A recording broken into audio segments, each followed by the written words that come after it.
answer. Joining me now with reaction, former Alaska Governor, Fox News contributor Sarah Palin. That is so transparent. I mean, he gave an honest answer. They flipped out because this is the crux of their campaign, isn't it? Yeah, doggone it. It was a shame to see Corey kind of back down from what his answer was, which was so candid. Sean, he was the antithesis of the typical politician because he didn't do this before he spewed his answer to David Gregory there. When Corey, in the House of Pain, along with every other American who understands that Obama doesn't understand the free market system, and he will condemn private equity because he doesn't understand the benefits of private equity in job creation. So it was a shame that Corey backed down a little bit from that, but I think we saw what his true feelings were. He articulated it. Yeah, and you know, it's funny because the president gives this press conference today, and almost word for word, he gives Cory Booker's second answer, the centerpiece of his campaign. He can fix it, the economy. Watch this with President Obama today. And the reason this is relevant to the campaign is because my opponent, Governor Romney, his main calling card for why he thinks he should be president is his business experience. Yeah, he's not going out there touting his experience in Massachusetts. He's saying, I'm a business guy and I know how to fix it, and this is his business. And when you're president, as opposed to the head of a private equity firm, then your job is not simply to maximize profits. Your job is to figure out how everybody in the country has a fair shot. Now, Cory Booker says centerpiece of his campaign, and then the president says his main calling card. So obviously this is their big campaign strategy, right?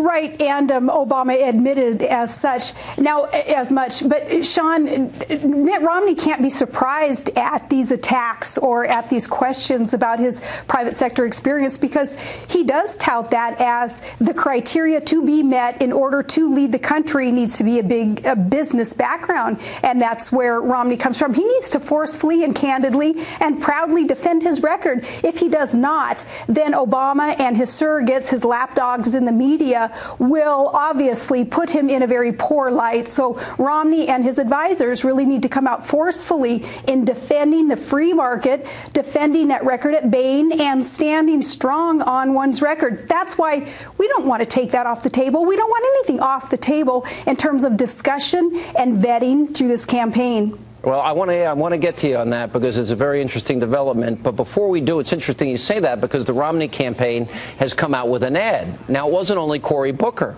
It was Harold Ford Jr., Steve Ratner, another one. And so the Romney campaign put together an ad, and it's called the Big Bain Backfire. And let's play it for you. Have you had enough of President Obama's attacks on free enterprise? His own key supporters have. Democrat Mayor Cory Booker of New Jersey. I have to just say from a very personal level, I'm not about to sit here and indict private equity.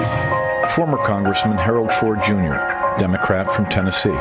Private equity is not a bad thing. Matter of fact, private equity is a good thing in many, many instances.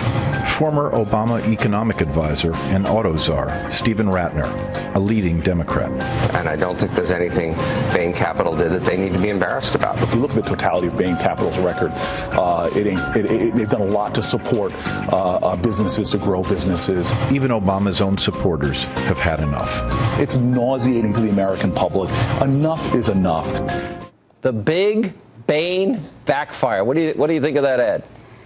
Well, those were some beautiful messages in there because they are based on time-tested truths about what the free market can provide in terms of job creation. Now, a community organizer like Barack Obama, though, has absolutely no idea except how to spend other people's money and redistribute other people's money in order to, quote, unquote, create jobs. And yet his surrogates there come from, in many respects, the private sector. And each one of those individuals does have a lot of private sector experience, unlike their leader, Barack Obama. So those surrogates, in speaking truth about private equity, about the free market, it was a pretty brilliant piece of advertisement there that was put together. All right. Let me ask you this. You said nothing should be off the table when it comes to the vetting of the president. And the issue of Reverend Wright came out again this week when we discovered that Reverend Wright, in fact, was offered money, he claims, for his silence in 2008, and that President Obama had a private meeting with him urging him to be quiet. And, you know, and then, of course, there was this pact that was going to perhaps run these ads bringing up the Reverend Wright issue. We talked about it on this program. We used President Obama in his own words from his audiobook, Dreams from My Father. And there have been many people that say that should be off limits. That shouldn't be a part of the campaign. Now, I argue issue 1, 2, and 3 is the economy. 4, 5, and 6 is national security. 7, 8, and 9 is the president's failed record. Not necessarily in that order. But this is relevant. You thought so in 2008. Do you think it's relevant, these issues, today? I do, and I thought so in 2008, and that's why I went rogue, if you will, and disagreed with some of John McCain's advisors when they said, no, a lot of these issues like past associations and Reverend Wright and Bill Ayers and those that helped shape Obama's worldview needed to be off the table and not discussed. I disagreed then. I disagree now.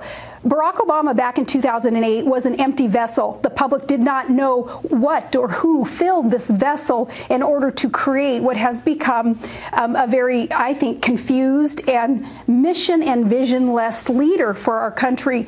Well, now it's not too late to change course and this next go-around understand what has filled up that vessel. Who are these people? Who are the radicals, the Marxist professors that he said he would hang out with, and some of his friends and associations, and even what his past voting record represents, how that filled up that vessel and has led to this very confused country in so many respects. All right, Governor, I want to ask you more on this when we get back, especially in light of the war on women, Al Sharpton saying a war on blacks, Howard Dean saying Republicans don't like Latinos, the war on the poor, class warfare. I want to get back to this point, because is it smart or wise for Republicans to take any issue off the table when it's clear that the Democrats are going back to 1965? So we'll continue with Governor Palin, and also coming